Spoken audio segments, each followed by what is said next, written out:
Hello children, I am Miss Jayashree here. Today we will read Standard 9 Geography, Pollution, Preventive Measures of Pollution. What are the preventive measures?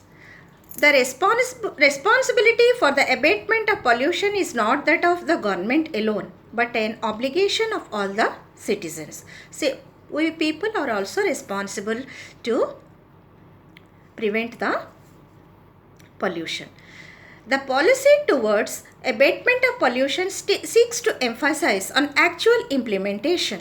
Stress should be laid on preventive aspects of pollution abatement, on promotion of eco-friendly technologies for a clean environment. For example, children, we have to adopt eco-friendly technologies like the solar energy or hydroelectric power or geothermal energy.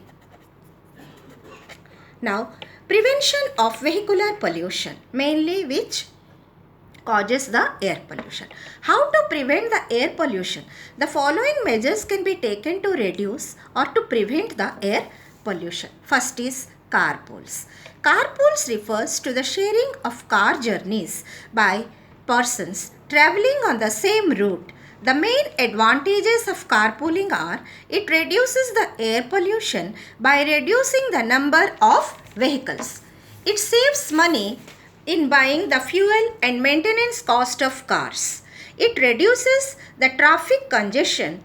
It helps to use commuting time in useful work. It helps to distress by talking to the fellow travelers while going with the other travelers. We can talk with them and we can share our ideas. Here children, a question may be asked, what are the benefits of carpooling? You can able to write 2 to 3 points. You have to write 2 to 3 points over carpooling. Promotion of public transport. Here also a question can be asked, what are the main advantages of public transport also?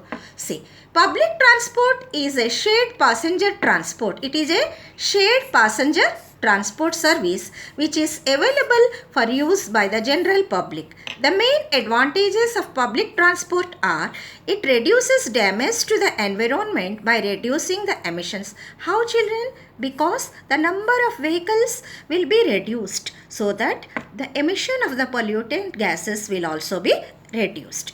It reduces the fuel consumption also, no doubt, because the number of vehicles will be less. It causes the less noise, no air pollution, and is eco-friendly transport system.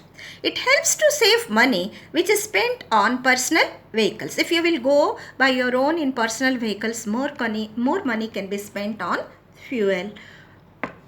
But when you will avail the public transport, money can be spent less.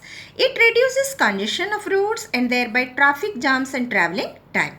It is safer to travel by the public transport than the private vehicles, and also it avoids the number of accidents. When more congestion of the roads will not be there, naturally there will be less traffic, and which will avoid the number of accidents. Now children, we will discuss about the no smoking zone. No smoking zone means smoking does not just harm the smoker but also the people nearby, those who are known as the passive smokers. A person caught smoking in public places has to pay a fine by creating no smoking zone in public places. An attempt has been made to save both the active and the passive smokers. What are the advantages of no smoking zone? Here children, a question may be asked, how the no smoking zone prevents air pollution. Then you have to first define what is no smoking zone, then advantages of no smoking zone. 1 or 2 points you have to write. Advantages of no smoking zone. First one, it reduces the tobacco smoke being inhaled by the non-smokers. It reduces air pollution. It reduces the healthcare cost by reducing the chance of diseases caused by smoking. It reduces the chances of accidents of fireplaces where highly inflammable materials are there. Restricted use of the fossil fuels. Fossil fuels are the main source of energy. Example, coal, petroleum and natural gas. Fossil fuels are the cause of environmental hazards like air pollution, which cause air pollution. How it will cause air pollution, children? When you will burn the coal, it will emit the poisonous gases. When you will burn the petroleum or natural gas, no doubt smoke and the poisonous gases they will leave. So which will cause the air pollution, which is the consequence of air pollution. So the use of fossil fuels should be restricted by using the alternative sources. Here geothermal energy, solar energy, hydroelectric power can be used. We can able to save the nature and we can live in a eco-friendly environment. Okay children, we will meet in the next set class.